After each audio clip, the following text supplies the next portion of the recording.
Hey there, we're the Westlaw Pirates and welcome to the show. We're here to share our thoughts on Northwestern athletics and college sports with thoughts and analysis from the visceral to the statistical. We run our tailgate with the red pirate flag flying high above as we give no quarter, especially the fourth. I'm Sam Walter. I'm John Lacombe. And I'm Eric Scuzz on the shelf, Scousebow. Oh yeah, we are right before Christmas, right after Hanukkah.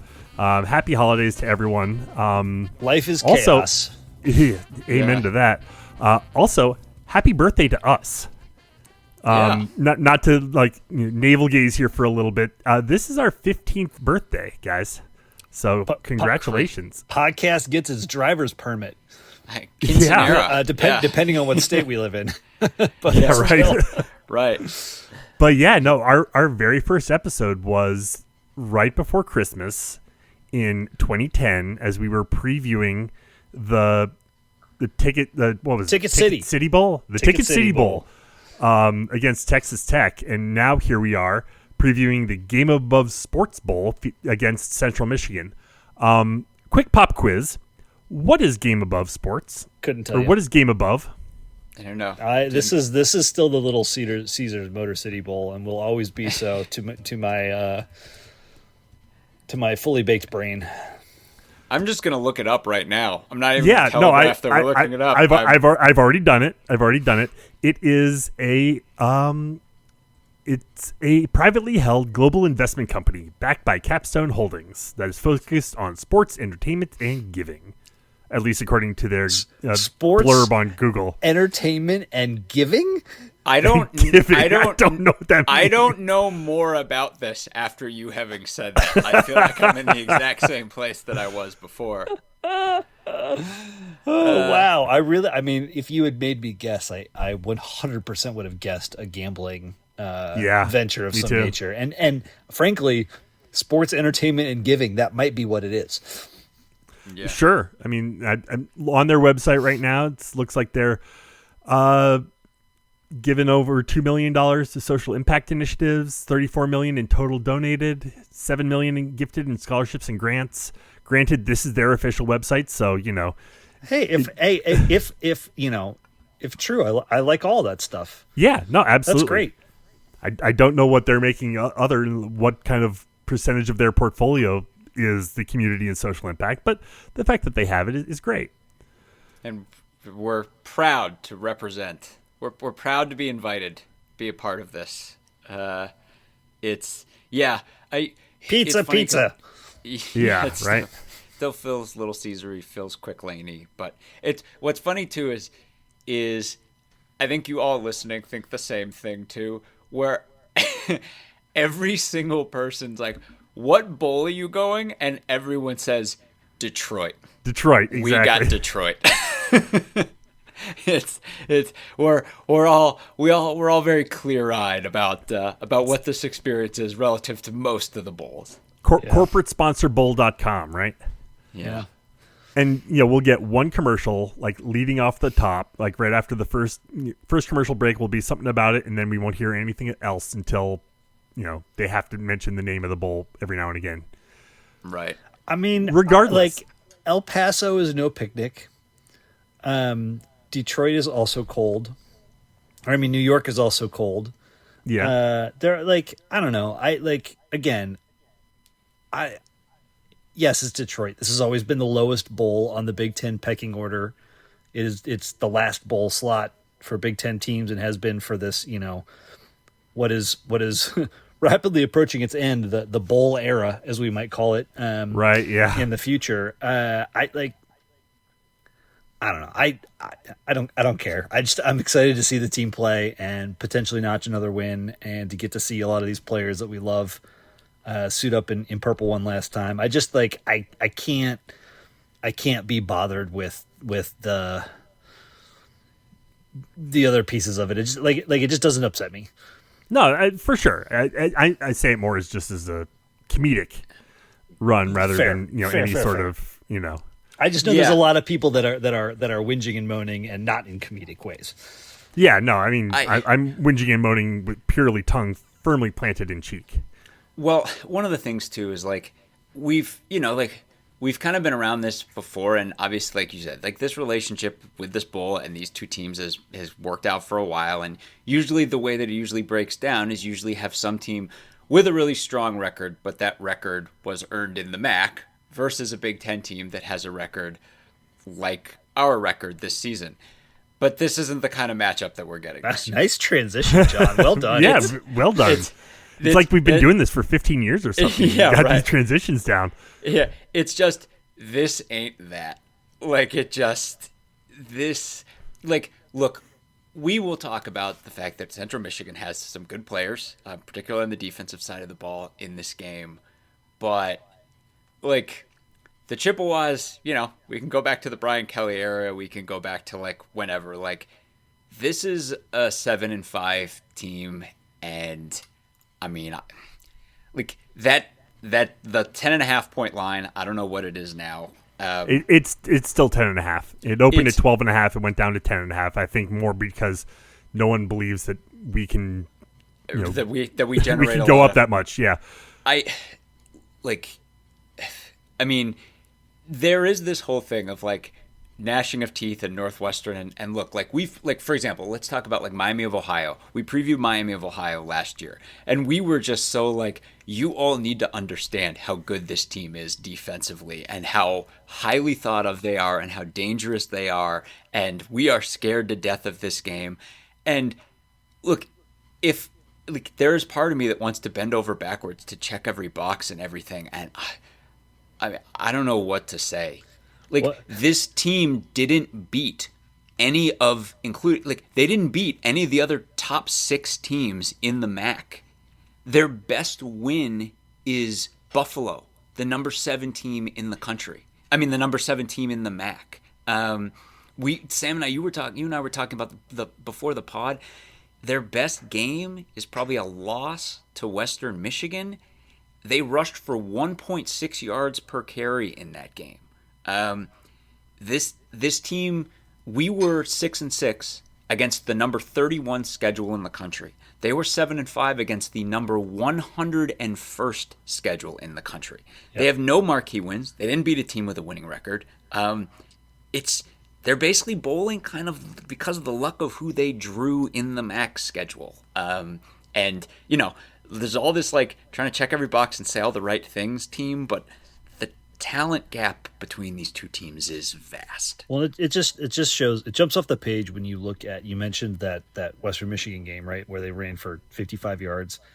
They played 3 other teams with like solid defenses. Some, in which, like, this is the range in which Northwestern fits, is somewhere between Western Michigan, where the Chippewas ran for 55 yards, Toledo, where they ran for 81 at 2.3 yards per attempt, Michigan, where they ran for 80 at 2.4 yards per attempt, and Pitt, where they ran for 40 yards at 1 yard per attempt. Somewhere in that range is Northwestern. And right. Like when Central Michigan plays a good / solid defense, they really struggle to run the ball. Then they also really struggle to pass the ball efficiently. And the rest, as they say, is history. Yeah. It's again, I'm not here to say they're a bad football team, but they're not a good football team. I was looking before, like going through like S&P Plus, there are only 3, maybe 4 teams that with a worse profile than Central Michigan who are bowling at all.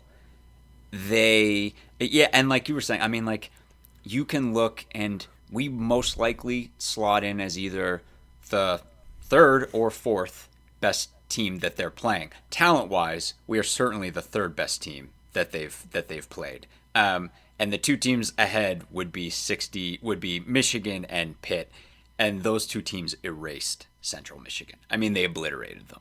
I would struggle to say that Pitt is definitively more talented than us, frankly. Right. Yeah, that's fair. And this is the other thing too, is again, this team's best win is over a 5-7 Buffalo team. Yeah. And we all know the horror show that was our stretch run. But buried in the horror of that horror show is that Northwestern could be 9-3 against this schedule. There are 3 games that we could have won on the schedule. It's just, I mean, this one kick, right, and we beat Michigan, right? Right. And like, but even then, like with the amongst the not good teams that we played this year, right. Who did we come closest to losing to? Right. No, that's right. Minnesota. Right. No, you're totally. You're right. Well, and we say not good. What's Minnesota's like 7-5, and like bowling. They're bowling. Yeah. They're so per S&P Plus or ESPN FPI, both of them would tell you that the most similar team to Central Michigan is Purdue.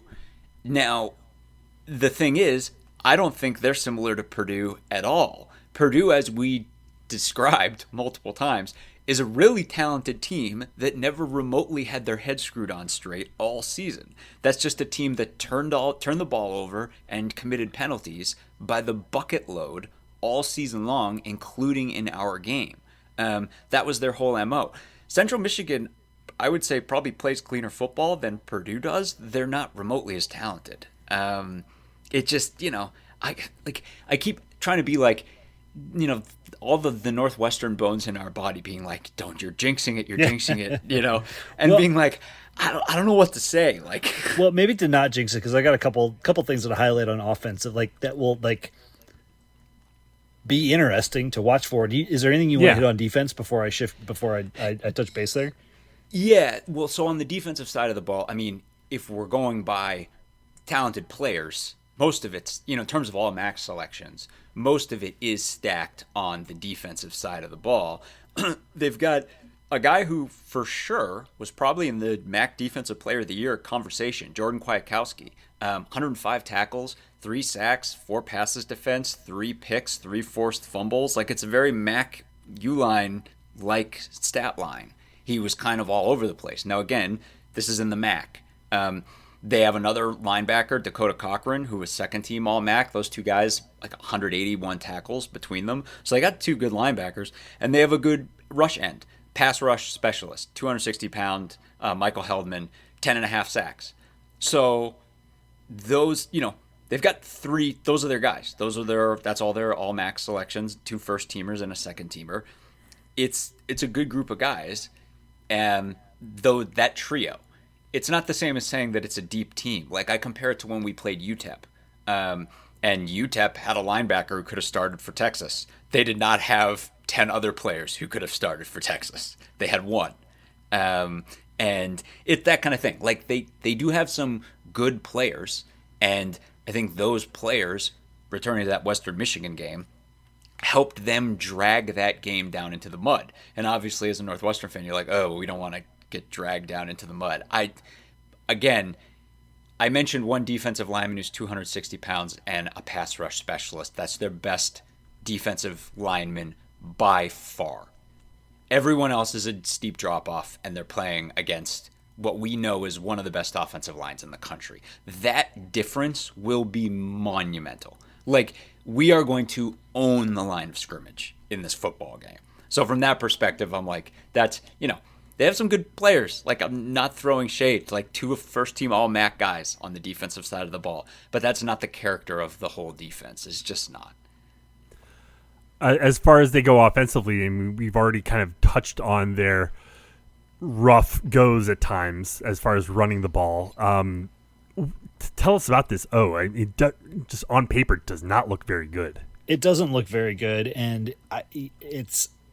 Joey Labas was their quarterback, their primary quarterback for much of the year. I'll get into that a little bit more in a second. And like, the tail of the tape is just so clear in the yards per attempt throughout the course of the season. So in their big wins, and even a couple of losses, like he had good stats against Western Michigan, but I mean, he's like well above double digits yards per attempt against Wagner, Bowling Green, UMass, Western, and Buffalo. And then every other game is like sub 7. And against those, those decent defense, I mean, I guess his best performance against a team with a pulse was against Toledo. Now, They only scored 3 points, and it's kind of surprising. He threw for 242, had 1 pick. He was pretty good completion percentage all year. There's some interesting targets, interesting skill positions, but I think like the nature of this offense is going to be really fascinating. The offensive coordinator is from Eastern Washington, or came from Eastern Washington. He's got a good offensive track record. Heavy run, just like Lujan. This is going to be like looking in a mirror. Oh boy! All year, they've been running a 2-quarterback system reminiscent of Northwestern in the Coulter Simeon days of 2012 and 2013. Labas is the thrower, and Angel Flores is the running QB. Flores had 103 rushes and 27 passes. Labas had 183 passes and 45 rushes. And now there's like they've mixed in a couple other guys through the way, but like after I think week 9, Flores went out with injury, and from everything I've been able to find, like I don't think he's going to be playing in this bowl game. Marcus Beeman is the guy that they brought in to kind of be that change of pace quarterback. He's far less athletic and dangerous than Flores. So like right away, this puts a weird spin on what they've been typically doing on offense all year. Now they've had 15 practices to try and shift things up. So like that could be a wrinkle that we have to get our arms around. But I mean, to me, this is going to look kind of like some of the worst tendencies of Northwestern, that they ultimately, this offensive coordinator ultimately wants a dual threat QB, and he doesn't have one. And so he's trying to manufacture one in certain ways, and it has not been super successful for them. They do have a really like good 2-headed running back monster room, Brock Townsend and Nari Biggins. The latter had almost 200 receiving yards, but they're both really big. They're going to require a lot of discipline to tackling from our defense. So like this offense is going to look not goofy. It's like a modern spread, essentially a lot of play action, try to get guys in space. It's not like playing Army or Air Force. It's not like playing, Duke and their crazy RPOs. This should be a very like doable task for our team, but there's one other guy to keep an eye out for, and that's Tommy McIntosh, a 6'5" transfer from Wisconsin. Plays wideout, only 15 yards per catch on the season, but obviously, presents a bit of a matchup challenge anytime you've got somebody like that out there. So like they have some pieces. Labas was 70% complete this year. He averaged 9.2 yards per attempt across the season, but again, that was very, very skewed against the weakest teams on their schedule. So I think the name of this game is Northwestern showing up. We talked last week about how this team should feel disrespected. They should be angry based on the lack of recognition from the Big Ten.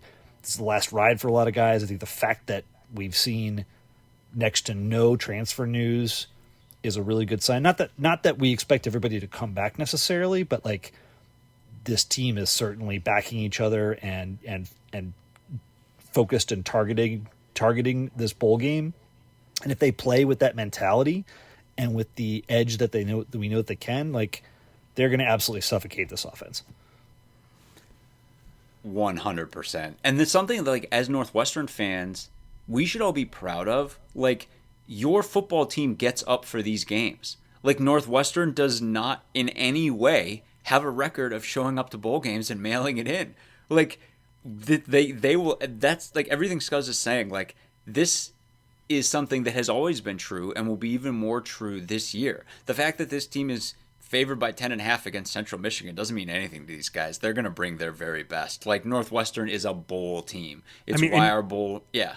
And to speak to that, we are currently on a six game win streak in bowls, which is the second longest current active streak behind Minnesota at 8 in a row. I mean, that says something. We don't lie down for these. We come out, we play hard because that's how we do it. And to like again to kind of put it in larger context, and I almost wonder how much NIL affects this, the portal era affects this, but Central Michigan is at best the 5th best team in the MAC this year, and again, they haven't beaten any of the other top 6 teams in the MAC this season. Their best win is over the 7th team in the MAC. This is all to say, in a year when the MAC is not particularly good, no one's writing home about this MAC season. They're the champion of the conference, Western Michigan, lost 3 non-conference football games. The top 3 teams in the conference combined lost 7 non-conference football games. It's just, this is not a banner stretch for this conference, and they are at best middle of the road in the conference right now. And, we're talking like, you mentioned everything, like we talked about everything that they're bringing on offense, everything they're bringing on defense. Well, it's like Central Michigan doesn't have Carmine Bastone and Najee Story in the interior of their defensive line, and they sure as hell don't have anything remotely like our offensive line. And we're hearing, right, it sounds like, knock wood, but Caleb Komolafe, it sounds like hopefully he's going to be ready to go in this game. Pretty huge. And if he is Komolafe behind this line, the fact that they have a 260-pound all-MAC defensive end doesn't matter. It's not like against this offensive line, who, as we've established, this pissed off offensive line that any metrics will tell you Ohio State, Michigan, Oregon, Indiana are the only better offensive lines in the Big Ten this year. And they're just going to be looking to dominate in this game, and I don't see why they wouldn't. It'll be interesting to see if Hyman plays. I mean, I haven't seen anything one way or the other. Insider News says maybe, but God, if we could, I would love it. Como and Hyman back. Oof. I would. I mean, Hyman's injury looked so bad. I would love it just to know that he was along that stage of his recovery, and we don't know anything. Like, I don't, but I would love for that to be true. But I mean, whatever running back plays in this game is probably going to eat. And that's to say nothing of Preston Stone playing in his final football game. And, Wildy, Northwestern Sports had a piece on Elegon up this week, and it was kind of a reminder that, like, Hayden Elegon had a real breakout season, particularly in the second half of the season. Like, we have 2 great wide receivers. Central doesn't really have anyone who can cover those wide receivers. Like, this very well, it could be a blowout situation. I would love for that to be true. But I think, I think this Northwestern football team is going to come out and really try to make that happen. Yeah, 10.5-point favorite right now. Over/under sitting at 43.5. So, not expecting a lot of points, but I've seen enough Northwestern games. I would not bet on either of those things. Oh, hell no! Oh my God! Especially like bowl season. Like all we can do is look at the nature and the tenor of these 2 teams as they finish the season. Right, the weekend of Thanksgiving. We have no idea what's transpired in the last month. We don't know what's happened behind closed doors, for good or for ill.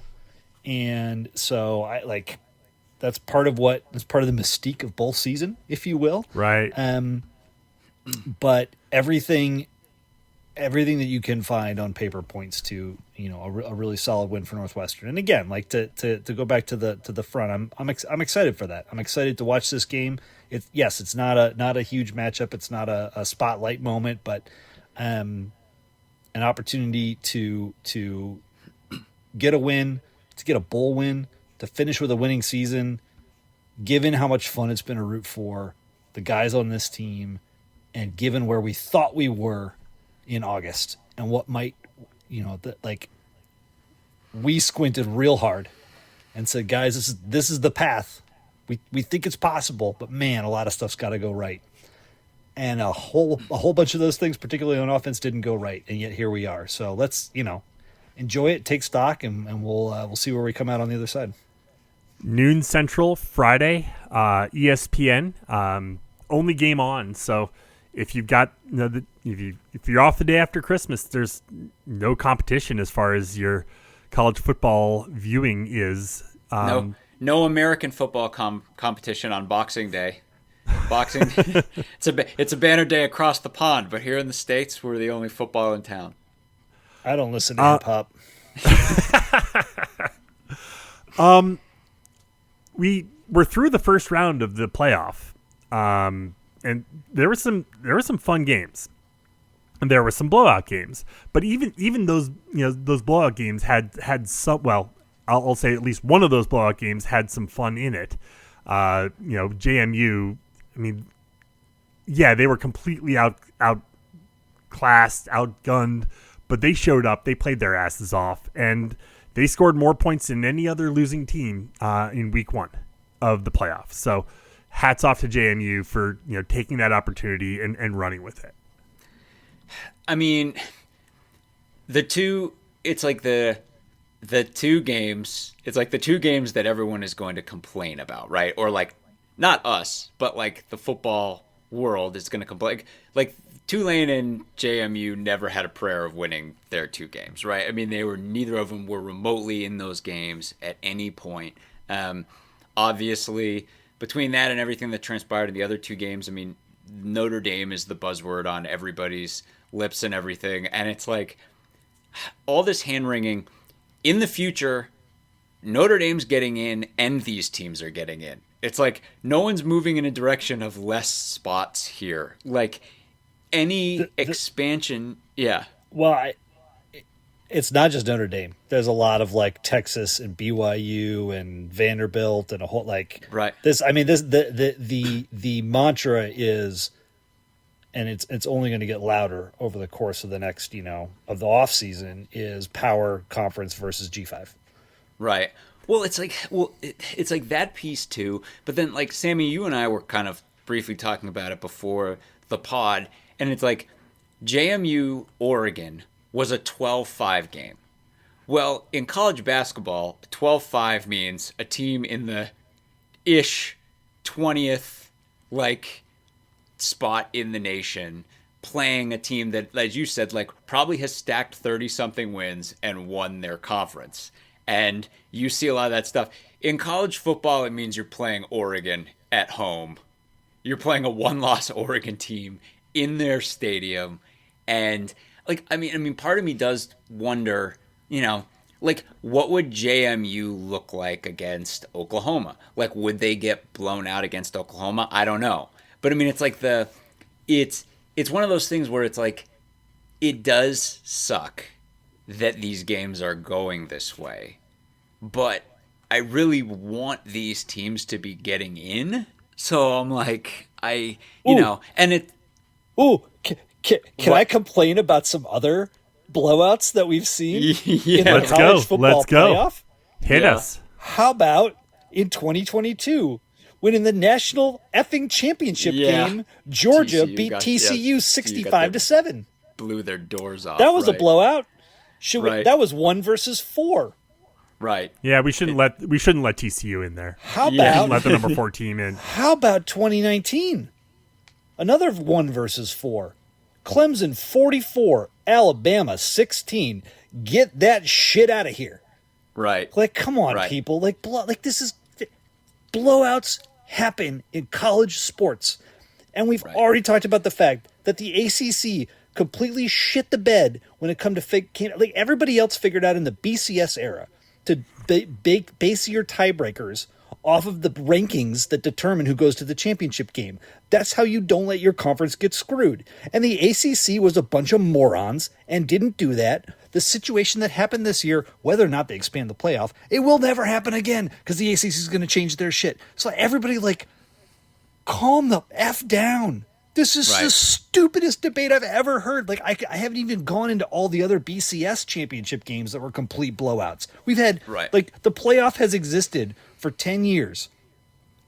And we've, like, there are other worse blowouts than the 2 that people saw this weekend. But everybody has recency bias, and there's this just natural lever that they can yank on to bitch about G5 versus Power 5, and it's nonsense. And I have zero time for it. And everybody needs to just, like, shut the F up. Last year, the opening round had some pretty bad blowouts too. Right. So, And it's like, again, it's like we're getting expanded here. Like, as an aside, yeah, it doesn't even matter. Like, do you think Notre Dame really punts on this USC series until whatever it is, 2030 or whatever, if they think, like, Notre Dame knows there are already rules going in next year that, regardless of expansion, increase Notre Dame's likelihood of getting into the playoff. It's like, in the future, a good Notre Dame team is getting in. That's just the way the landscape's moving. And in this increasing world, you're going to get at least one of these G5 teams in every year. And two's probably, and yeah, like, it is what it is right now in terms of we're not getting the results that we made. But I mean, I don't know. Like, I loved that JMU got in. I loved the absolute heater JMU Sports News. And oh my God. Yes. That was hats off to that Twitter feed. I mean, again, holy crap. That's a site not unlike, I mean, close to our heart, because it's like their site basically like us. Like, their Twitter account is not unlike our Twitter account. They're just funnier. They have a larger follower than us because they're like funnier. Those guys are unbelievable. And the stuff they were putting out in the run up to the game and then during the game in the face of the blistering they were taking early on was just fantastic. I mean, I don't want to trade any of that in. And yeah, like, we didn't get we didn't get what we wanted in that, but I don't know. Like, for people coming, but here's the thing: like, the higher seeded team won. How at the end of the day, that's Oregon advances. Whether it's 51-34 or 51-50, Oregon advances to go on, and they're playing Texas Tech next week. Honestly, I think a lot of this is people were just spoiled last year. Like, yes, there were a couple of blowouts in the first round last year, but and it was more like, I don't know that there were like score blowouts, but like Ohio State, Tennessee, right, for example, was really never a game. Indiana, Notre Dame was really never a game until there were a couple of late, there was a little bit of a late push by Indiana, but they never really threatened to win the game. But by and large, most of the matchups last year, most of the games were quite good. And I think people were just spoiled by it and had this expectation, like, this is going to be great.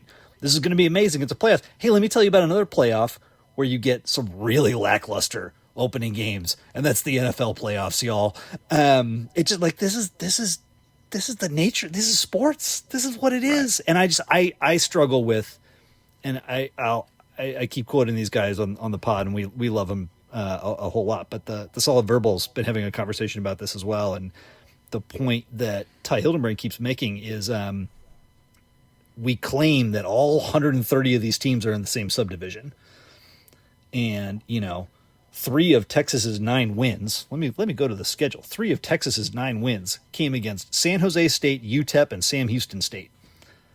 And Sam Houston State is not in the same subdivision; they're in the other one. But so 2 of the 8 FBS wins that Texas had came from this subdivision. But if you're going to say those teams can't be part of the playoff or don't belong or don't, like, it's nonsense. Are you? This is not you're either going to a point where you're splitting off the Power Four from the rest and going to, like, completely splitting it off, which I think is what a lot of people are hoping we'll get to. But if you're not going there, you have to include the group of 5. Well, and it maybe it feels like a non sequitur, but I feel like so many people, and it's mostly not the Notre Dame people in my life. Texas people at work, other folks, even some of the announcers over the weekend were saying, like, man, like, what are we doing here that we've got these teams in and they're so mismatched? And it's like, dude, well, again, welcome to college football. It's been like this for 150 years. Yeah. I think too, like, it's kind of like FBS FCS, right? There's every FBS FCS conversation that happened before App State Michigan and everyone that happened after App State Michigan. It's like, in March Madness, anytime anyone mentions any low seed, anyone's brain immediately goes to all the times they watched a low seed win. But we haven't seen that happen yet. We also, I don't feel like in 2 years have seen a truly elite G5 team. Yeah.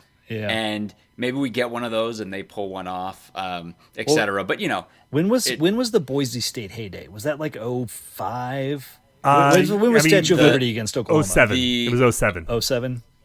Yeah, 06, oh 07, something like that. I remember exactly where I was. Jared, I was living Jared Zabransky. Yeah, living in California then, so I was like doing the math based off of that. Yeah, that's oh 07, something like that. But yeah, so I mean, again, well, and the other thing that's clear too, and we'll talk about this, despite the results that two of the teams faced at home, it's like everyone wants one of these home games in the CFP. No, yeah, I mean, for sure. Oh, It's the dream, and they're going to be handing out more of those because people are going to want them. It'll be really interesting to see what happens next weekend, or in 2 weeks,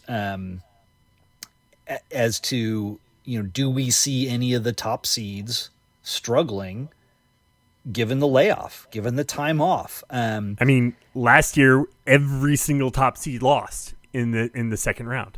Yeah, right. And this time around, Miami won on the road at A&M. Bama won on the road at Oklahoma. So you already have two non-home teams that managed to pull upsets, and I just like it's gonna be really interesting if there are any upsets of those top seeds next week, and I wonder how that factors into the calculus as well. Of, I mean, this thing's going to get restructured in some way, shape, or form, but we kind of had this debate a little bit last year when it came to, I forget the teams. Maybe it was Ohio State, Oregon, and kind of the debate of like, was it better for Ohio State to lose the Michigan game and then have to play first round and get that momentum, et cetera, versus Oregon, getting the bye to the second round, then obviously getting upset. I think we were talking with our buddy Chris Giannini over text at the time, and there was kind of this debate of like, well, which would you prefer to have, a home game or would you prefer to have the bye? And I said, well, am I the coach or am I the AD? And in reality, if we see it again this year where the layoff seems to hurt the teams with the bye, I think there becomes like it'll be the fastest path to like 16 games and 8 home games for the top 8 seeds that you've ever seen in your life. 1,000%. Absolutely. Yeah, that's the thing too. I think and right. Like, I don't think like someone like Indiana, for example, like, are you really going to get that much pushback at being like, you guys get a home game, you get one more home game, and like no one's like everyone who's watching these games wants that. They all want the home game. The other thing too, relative to this, and in just talking about like the two games that we haven't really talked about as much or alluded to as much, is like, yeah, with Alabama, Oklahoma, and Miami, Texas A&M, you got closer football games. I wouldn't describe either of those as great football games. The So JMU true. tweet about like the excellence, showing the clip of the Oklahoma punter dropping the ball was really really brought the whole room together.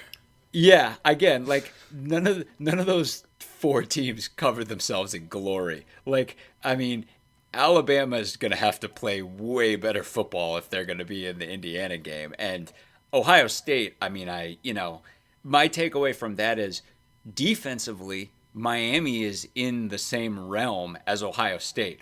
Offensively, they exist in another stratosphere. Like, Miami's offense versus Ohio State's defense. When that thing is happening, you're going to feel every bit of the fact that one of these teams is a 2 seed and the other's a 10 seed. And the fact that Miami's from a major conference and not from the G5 isn't going to matter. Like, they ain't scoring points against Ohio State. Like, I just, We'll see. We'll see about that. I don't know. The way they looked against A&M, I was like, they get to play indoors instead of in a 25 mile an hour wind gust, but that's all right. We'll see. Well, yeah, we'll see. Again, and Corey Heatherman's defense is awesome. Those two teams are really good. Really good on defense. But and yet Jeremiah Smith and friends, like, and yet Ohio State is a 9.5 point favorite in the Cotton Bowl. Indeed. New Year's Eve, 6:30 Central, Miami, Ohio State. That's your first game in the second round. Ohio State's a 9.5 point favorite. It'll be interesting to see how they bounce back from that Indiana game. Did Yeah, I mean, and again, like I mean, nothing, nothing I have seen thus far has done anything to dissuade me from the fact that Ohio State and Indiana are the two best teams in the country. That seems even more clear just to have watched again these other teams that have a lot of talent but are very much imperfect football teams relative to just what we saw in the Big Ten championship game. The in terms, did Ole Miss and Georgia play each other? Yes, they sure did. did. Georgia beat Yep. them in. It was at Georgia, and it was a game where Gunnar Stockton had to like kind of lead them back in the second half. Okay. But basically, I think he threw for 4 TDs and 300 and plenty yards, and this feels like an uphill climb for Ole Miss, frankly. Even though it's hard to beat the same team twice. They did it to Tulane. Yeah, they sure did. Well, I like the this is a different beast, but who knows? I like these teams know each other. Although the coaching staff at Ole Miss is all new, so you know. Well, it's not all new. It's a lot of it is the same. It's just not without Lane. True, but the decision making has changed, and so like Sure, no, for know, sure. If you were calculating, what was Lane going to do, or how did Lane approach this or that or the other thing, like whatever they did back in October, I think is going to be hard to bank on. Yeah. I mean, again, from everything we've seen of Ohio State and Georgia, I just feel like that this whole half of the bracket's set up really well for those two teams. Based on everything we've seen, I'm just, Ole Miss's degree of difficulty is about to go up exponentially here. So, yeah. So, I'm really excited for this Oregon Texas Tech game. Yeah. Like low key, this is my favorite game of the second round. Oh, really? Well, my IU Alabama I mean, assuming it goes the way I think it goes, yeah, is going to be pretty enjoyable. Well, that's the thing too. Is like Indiana's way better than Oklahoma. Like Oklahoma has their things and everything, but like they're half a team. Yeah, exactly. Indiana's another class of football team and a completely complete team. But I'm with you, Sammy, just because I feel like Texas Tech. I feel like everyone just wondered what the Big 12 was all season and how that reflected the rest of the nation. And then that Oregon game, I mean, again, the second half of that game was that was a lot like of backups. The whole vibe of that game was really weird, right? Like, I feel like Lanning wanted the game done. James Madison starts scoring a bunch of points, and like at the end of the day, like they only lost by 17, but like you said, there were a ton of backups the field. Yeah, they covered. I think Oregon was just, by the end, I feel like Oregon was just trying to move on to the next game. I don't feel like this prepped Oregon for Texas Tech that well. I also just think Oregon's a better football team than Texas Tech, though. Like, I believe that. I mean, maybe it's a little bit of Big Ten bias, but you would easily talk me into Oregon being the third best team in the country. Would you agree this is the one game that's kind of like fits the styles make fights moniker? Yeah. Because a lot of the other teams, Miami and Ohio State, defense led, some big time playmakers, etc. Ole Miss, Georgia, like classic SEC. I get Georgia's defense is not the Georgia defense that we're accustomed to, and so that's more of an offense versus offense game. Alabama, Indiana, kind of like your two classic teams in a pro style mold on both sides of the ball. But this one, Texas Tech has been led by their defense all year long, and Oregon's defense is great, but they've been led by their offense all year long. This is the most interesting matchup in terms of the X's and O's and how it plays out on the field. Yeah, for sure. And it's interesting. Orange Bowl, it's not the.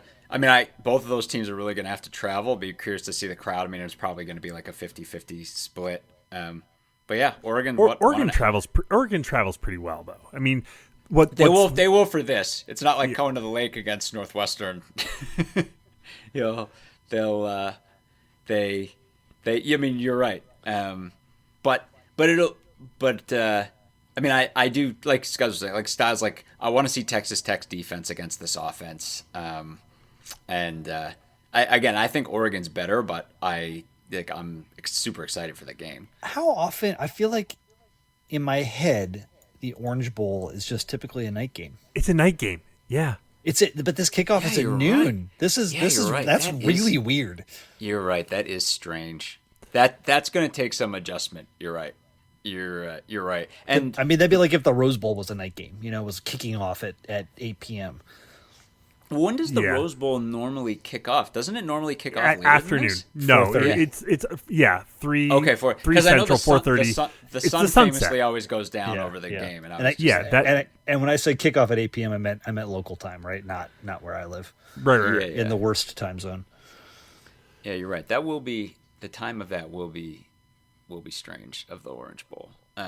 But again, By the way, I was wondering to myself, when was the last time has Indiana ever been to a Rose Bowl?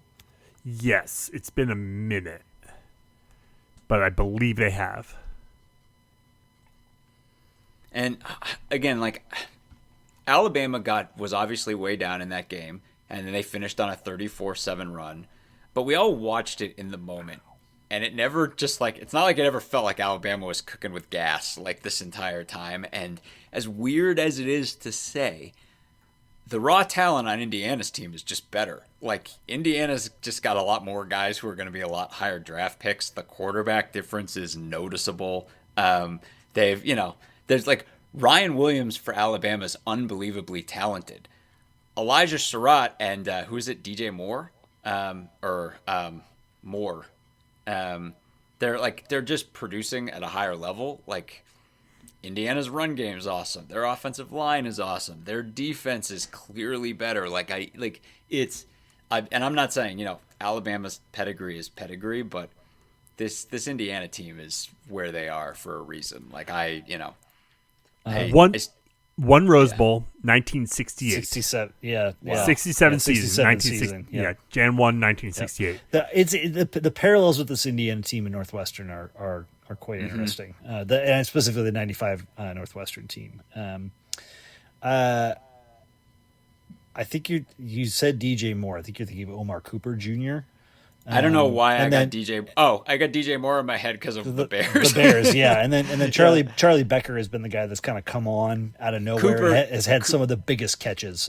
Cooper is who I meant. Isn't Cooper the guy who had the massive catch in against Penn State? Yes. I don't know why. Somehow. I don't know how my brain conflated. Again, I've got Bears on the brain here, but Cooper. I mean, to me, the biggest difference is that Alabama has not run the ball effectively most of the season, and then they were able to find something against Oklahoma. Ironically, that defense. I mean, that has been where Indiana's defense has started, is absolutely shutting down the run, and then they just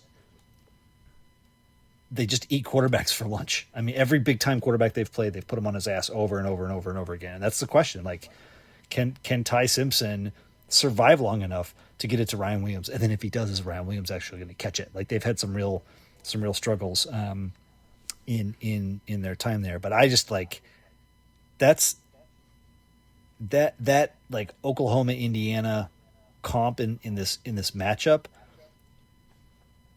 only satisfies like one half of the equation. On the other side of the ball, this is unequivocally the best offense that Alabama will have faced all year. Right, not even close. I mean, it's an absolutely dominant offense. I'm like, sorry, John Mateer, like Fernando Mendoza's on another plane of existence. Like, this guy is just as good as good gets. And it's like, you think, like, Indiana's going out to Los Angeles, Pasadena to play Alabama. This Indiana team went out to Oregon and thumped them in Oregon's stadium. Like, anything's possible, but like, Indiana fans are going to pack that place. Yeah. 100%. Now it'll be hard to see because Alabama's colors are exactly the same. It's not like when we played, when you could see how much more purple there was than a USC red. But like, Indiana's I bet it's going to feel like a home game as far as the fan atmosphere.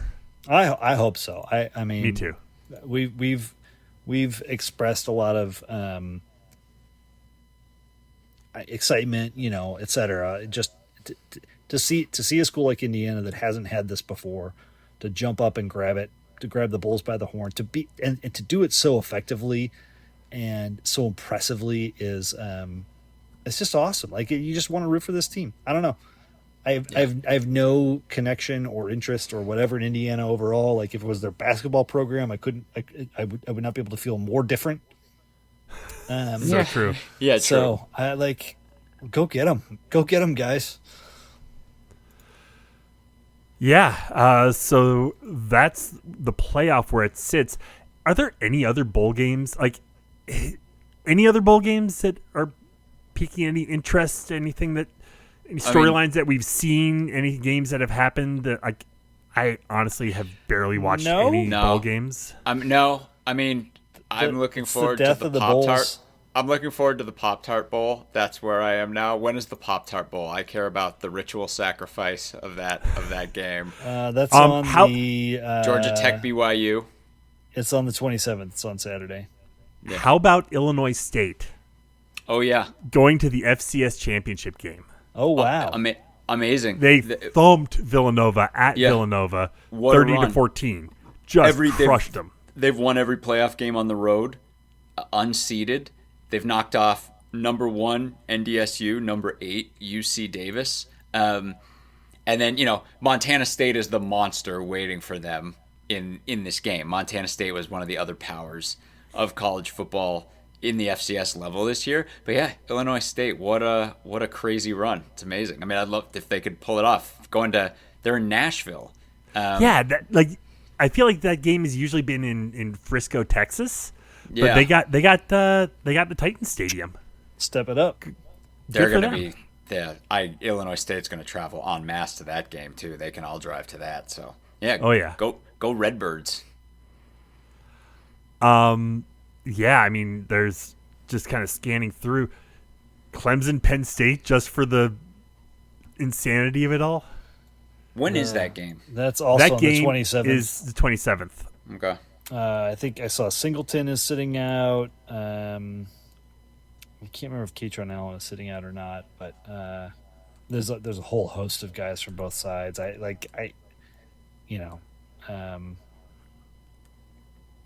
Yeah. Again, so that game, Georgia Tech BYU, is the same day. That's potentially interesting. LSU Houston. Houston is favored over LSU that night in Houston. So I mean, like, Saturday, there's a host of interesting / fun games. Virginia, Missouri, in Jacksonville. All the Big Ten games like pop a little bit for me.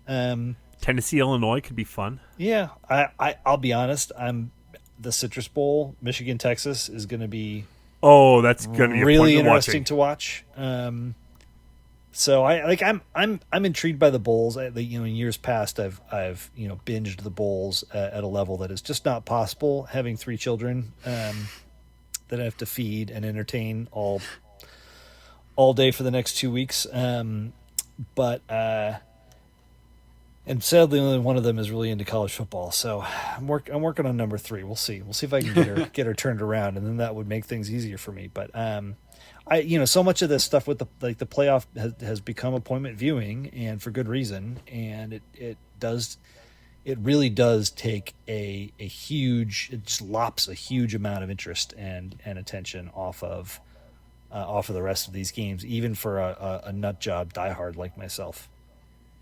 I do, which is a bummer, but it is. I do, though. Like we talked about earlier, I very much do not take for granted, though, that our fan base and our team really take our bowl seriously. And it doesn't affect my enjoyment of our bowl at all. Not one iota. Right. Exactly. It's like totally different. Like our bowl, I'm just like locked in 110%. I'm locked in on the CFP 110%, and every other bowl, I'm kind of like, eh. Pop-Tart Bowl. I want to see whatever the pop happens in the Pop-Tart Bowl. You just want to know if it's going to be strawberry or cinnamon swirl. Exactly. I just want to know like what the nature of the ritual sacrifice and how it will be. If you or a loved one is seriously injured by someone else's negligence, hire Kent Simpson of the Simpson Law Group.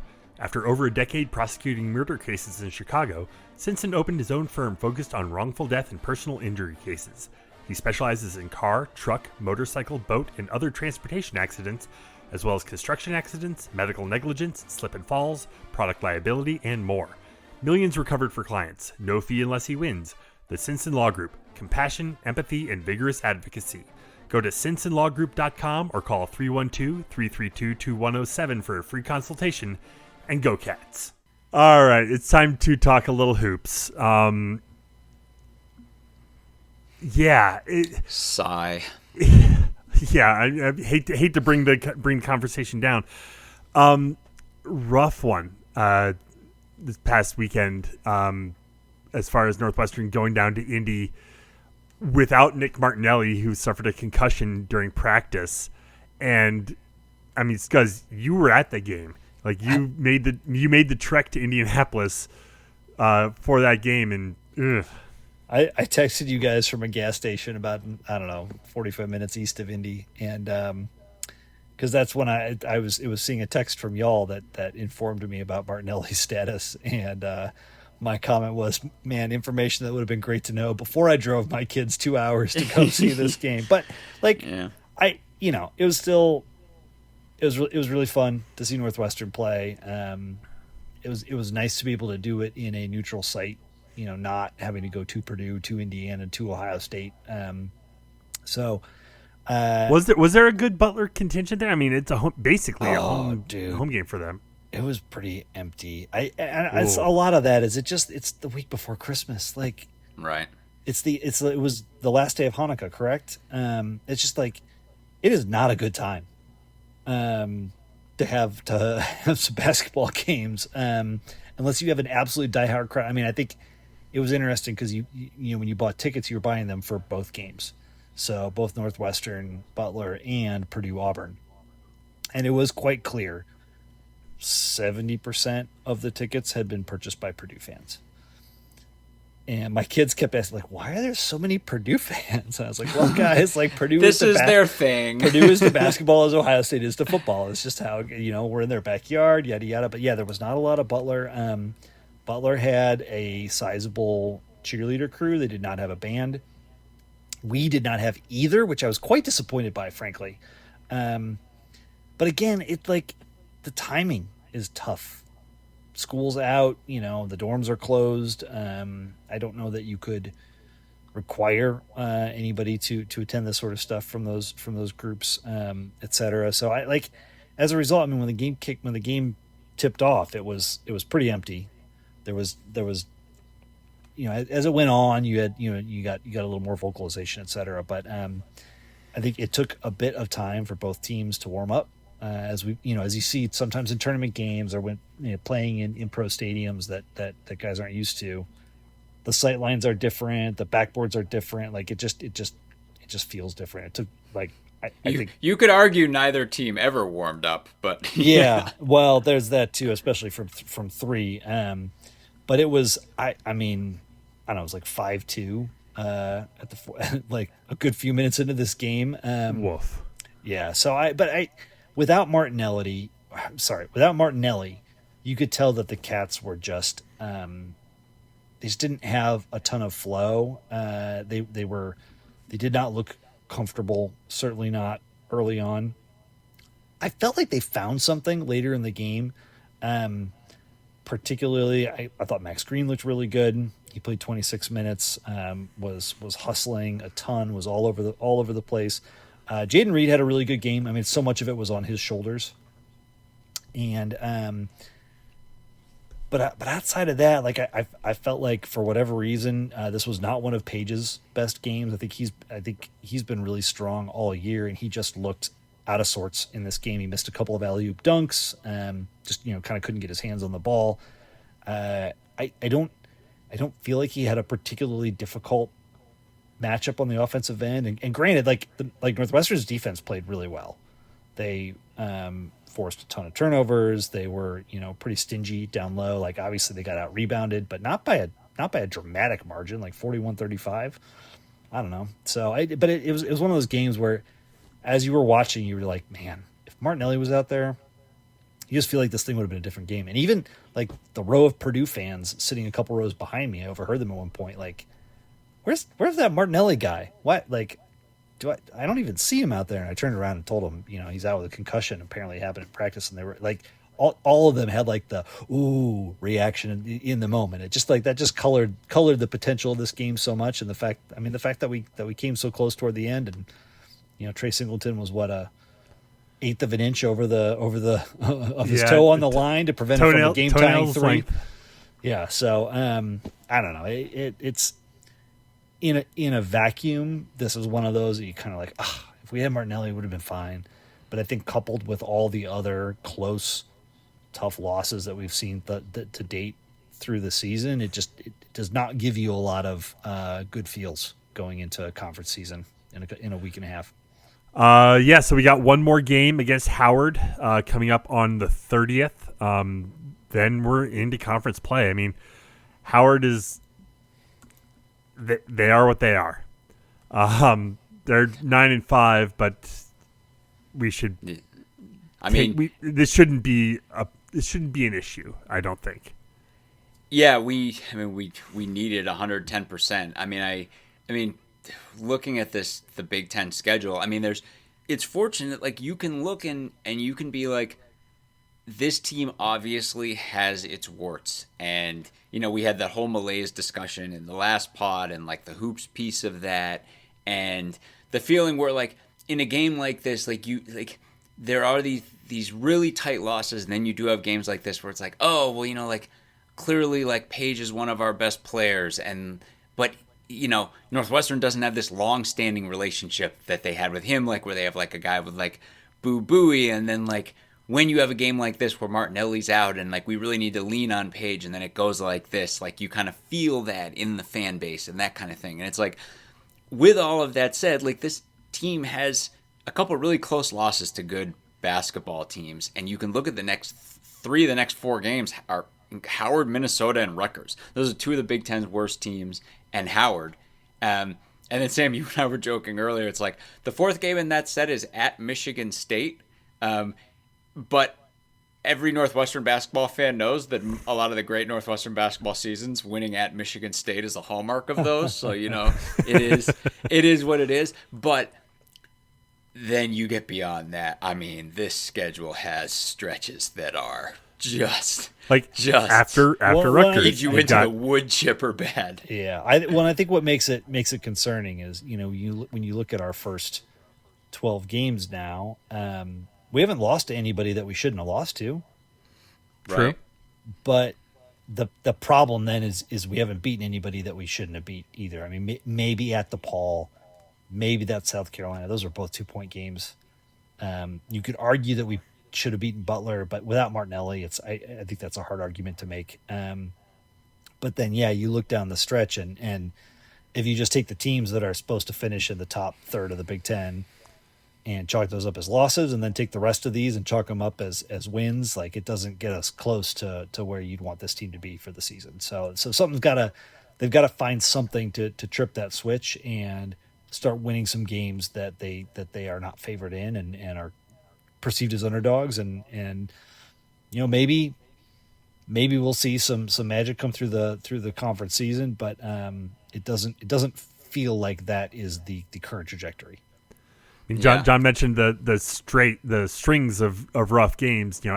After that Rutgers game, home for number 20 Illinois, home for number 13 Nebraska, at number 24 USC, at UCLA, then home for Penn State, home for Washington, at number 20 Illinois, at number 25 Iowa, home for number 2 Michigan, at Nebraska, and then home for Maryland, then home for Maryland, at Indiana, home for Oregon, home for Purdue, number 5 Purdue.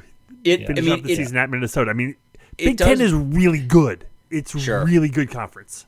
It does bear mentioning. I mean, like, we haven't really remotely seen yet.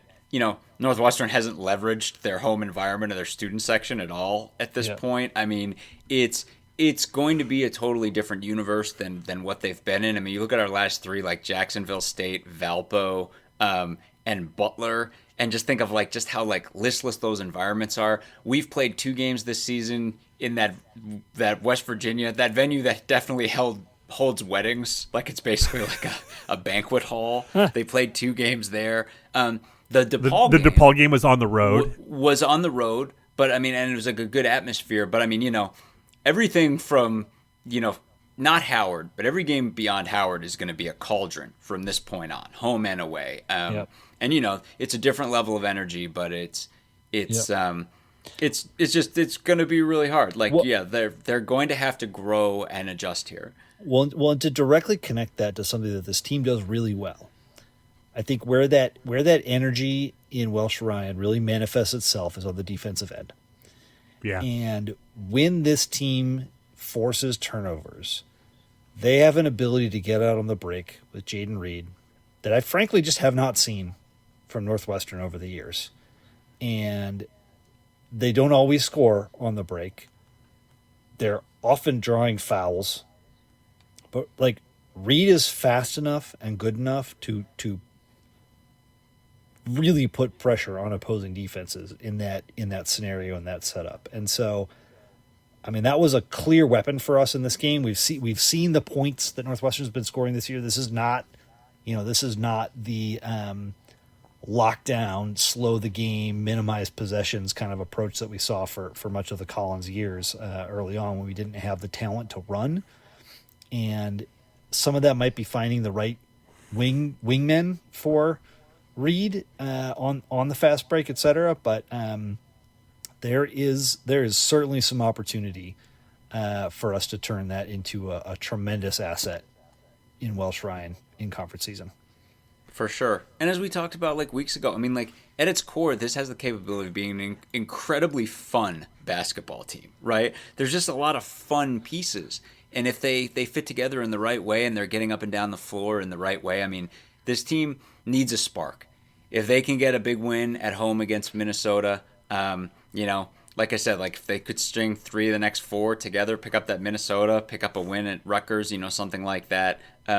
Position yourself for that home game against Illinois on the 14th, like something like that. But they gotta catch fire. They gotta kind of get over this little hump of malaise that they're in right now. And hopefully Martinelli's concussion is not too bad. I mean, fortunately, it's the 30th. It's another 8 days from when we till we get another game. So hopefully he'll recover. He was at this game. He was in street clothes. So like he clearly being around like loud noises and flashing lights is not a problem. And pretty much every big timeout, he was animated and engaging with the guys, like coaching them, not from the bench, like out on the floor, pointing, directing, so he, my point is he was quite active, physically, verbally, like he was very, very engaged in this way. And that, like, obviously I'm looking at this from the upper deck, but, certainly did not look like a guy who would take a few more weeks to get back out on the court. Well, that's good to hear, at least. Hate to, like, concussions are gnarly. I know that stuff is weird, and I'm sure some of it is like we can't have him hitting his head even accidentally in a game, so close after whatever happened in practice, right? And I wouldn't be surprised if he sat out the Howard game just to get more time and more distance. That would not surprise me at all. But beyond that, I'd be pretty shocked. Yeah, once we get into conference season, for sure. Anything else to mention here tonight before we get out of here? I don't think so. I alluded to it a little bit during the bowl talk, but I think it remains notable that we're on December 22nd, and I will admit to not knowing all the rules about the transfer portal, but we still have only one player announcing they're leaving Northwestern. I'm sure more will come after the bowl game. It's just kind of the way it goes right now, but it does, to me, it is a testament to the culture and the team and what they've built and what they've forged with each other for this year. And I think it bodes well for what we hope to see on the 26th and even beyond. So, again, I'm not trying to be Pollyannish or count my chickens before they hatch, but well, it is I mean, a very good trend. Braun has said in press conferences, like, he's not expecting a big exodus. Like, there will be some movement, but he's not expecting like a major turnover. It's clear there's not a single guy who's going to log minutes in this game who's thinking about anything other than this game right now. These guys are just locked in. And again, it's a group of guys who we'd only ever expect them to be locked in. It's a program that's only ever locked in for games like this. It's a fan base that's only ever locked in for games like this. Like, they're the better team. They're motivated for this game. I think we're going to get a great game out of them, and hopefully we get the exact kind of result we're all looking for. Yeah, and, hey, you never know. I was, as we were recording here tonight, just sort of looking at tickets, maybe a last second, tickets as low as $6 to get in to get in the door. Don't tempt me. I would love to go. I have to get up at like 5 a.m. to drive to a figure skating competition on the 27th. So I don't think it's in the cards for me, sadly. But yeah, I will be watching. Sadly, we're headed for northern Wisconsin, so I will not be able to go, or I probably would, but yeah, good seats still available. But I know we're gonna have a good crowd, and Central Michigan's probably gonna have a pretty decent crowd too. Like, it's for sure, they're there. But it's like, I don't think anyone has any illusions about this being a super heavily attended bowl game. Hey, like, if you're watching from home, order yourself some Detroit style pizza. Get some bells from the local suds shop, and enjoy it. Like, put a little bit of the culture around of this game around in your living room. Yeah, and let's put your Red Wings jersey on the wall and start throwing darts at it. I was going to say, put it in the fireplace. Yeah, it's like, Sam, what are you talking about?